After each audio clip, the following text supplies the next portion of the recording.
నమస్కారం. కార్తీక మాసం విశిష్టతపై ప్రత్యేక కార్యక్రమం హరం హర కార్యక్రమానికి స్వాగతం. త్వం జ్యోతి శ్రీ రవీంద్రజ్ఞ విద్వతౌ వర్ణతారకం సర్వేషాం జ్యోతిషాం జ్యోతి దీపజ్యోతి స్థితేన్ నమః. దీపం జ్ఞానానికి ప్రతీక. ఆ దీపానికి విశేష ప్రాధాన్యం ఉన్న మాసం కార్తీకం. భవబంధాలు క్షణాల్లో తొలగిపోయే వీలున్న నెల. భక్త కోటికి మంగళకరాన్ని కలిగించే మాసం. లయకారుడు శంకరుడు సకల చరాచర జగత్తును వృద్ధి చేసే లక్ష్మీపతి ఏకోన్ముఖులై జీవజాలాన్ని ఆదుకునే గొప్ప సమయం ఇది. శివకేశవులు అభేదమనే నినాదం, పర్యావరణ రక్ష, ఆరోగ్య సూత్రాలు పంచవగలిగే దివ్య సందేశం ఇవన్నీ కార్తీక మాసంలో నిండుగా అల్లుకున్నాయి.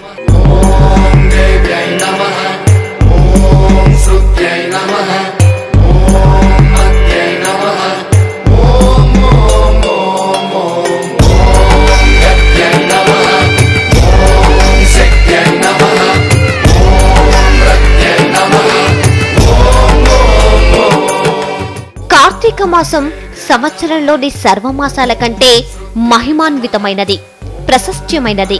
అటు శైవపరంగాను ఇటు వైష్ణవ పరంగాను రెండు రకాల దైవారాధన సాధనంగా ఉన్న పవిత్ర మాసం. కార్తీక మాసంలో దైవ సన్నిధిలో ఏ కొద్ది సమయం పాటు దీపాన్ని వెలిగించినా జన్మజన్మల పాపాన్ని తొలగించుకోవచ్చని మహర్షుల ఉవాచ. చంద్రుడు కృత్తికలో పూర్ణుడై ఉంటాడు కాబట్టి కృత్తికా నక్షత్రంలో ఉండే పౌర్ణమి కనుక ఈ మాసానికి కార్తీకం అని నిర్ణయించారు మహర్షులు. శివకేశవులకు ప్రీతికరమైన కార్తీకం సమస్త ధర్మాల కన్నా శ్రేష్టమైనది. కార్తీక మాసంలో సూర్యుడు తులారాశిలోకి ప్రవేశించగానే గంగానది ద్రవరూపం ధరించి సమస్త నదీ జలాలకు చేరుతుంది. శ్రీ మహావిష్ణువు సమస్త జలాశయాల్లో వ్యాపించి ఉంటాడు. అందుకే కార్తీక మాసంలో సూర్యోదయానికి పూర్వమే పుణ్యనదులలో, పుణ్యక్షేత్రాలలో లేదా మనకు సమీపంలో ఉన్న కాలువలలో, బావులలో నిత్యం కార్తీక స్నానం ఆచరిస్తే పాపాలు నాశనమై మోక్షం కలుగుతుందని పురాణాల్లో వివరించారు. దీపేన సాధ్యతే సర్వం మనొక ప్రసిద్ధి చెందిన వాక్యం అన్నది. దీపంతో దేన్నైనా సాధించవచ్చు అని. ఏ అభిష్టాన్ని కోరుకుని దీపం వెలిగించినా అభిష్టం తప్పకుండా నెరవేరుతుందట. అందుకే అభిష్ట సాధనకి దీపం ప్రధానంగా చెప్పబడుతున్నది. కార్తీక మాసంలో బ్రహ్మి ముహూర్తానికి ముందే స్నానం ఆచరించాలి. అప్పుడే అది కార్తీక స్నానం అవుతుంది. కార్తీక మాసమంతా స్నానం, దానం, ఉపవాసం చేయలేని వారు కనీసం ఒక్క కార్తీక పౌర్ణమి నాడైనా వీటిని ఆచరిస్తే పుణ్యఫలం లభిస్తుందని మహర్షులు తెలిపారు.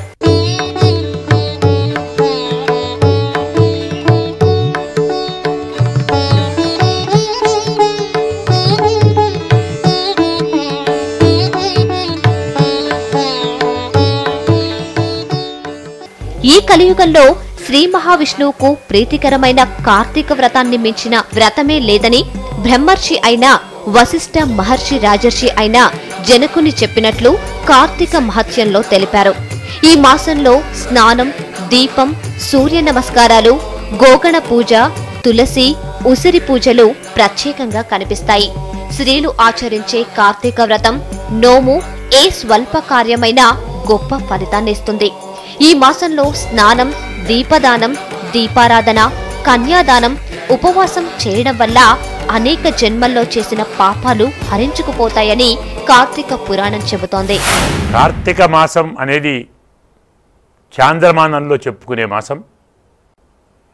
కృత్తికా నక్షత్రయుక్త పూర్ణిమ అంటే పూర్ణిమ నాడు చంద్రుడు కృత్తికా నక్షత్రంలో ఉండటాన్ని కార్తీకం అంటాం.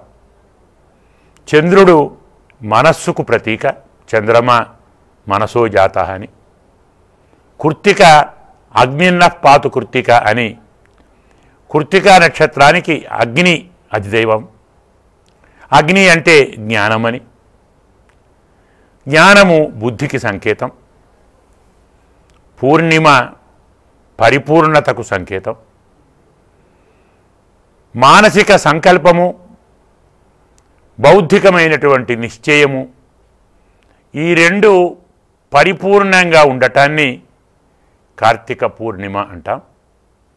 అందుకే ఈ మాసంలో 30 రోజులు దీపాన్ని పెట్టి జ్ఞానజ్యోతులను అంతటా వెలియజేస్తారు.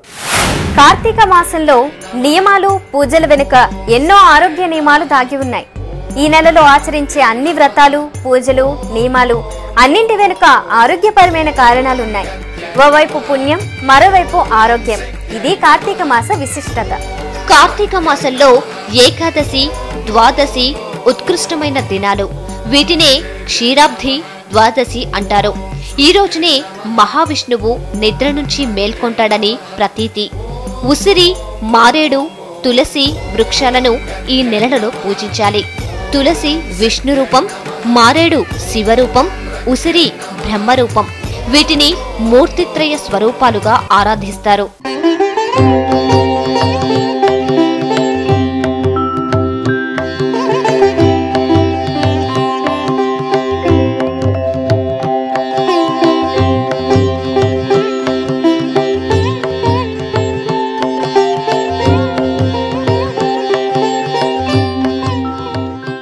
కార్తీక మాసంలో తులసి, మారేడు, ఉసిరి చెట్లను పూజించడం అంటే వాటి సాన్నిహిత్యంలో గడపడమే.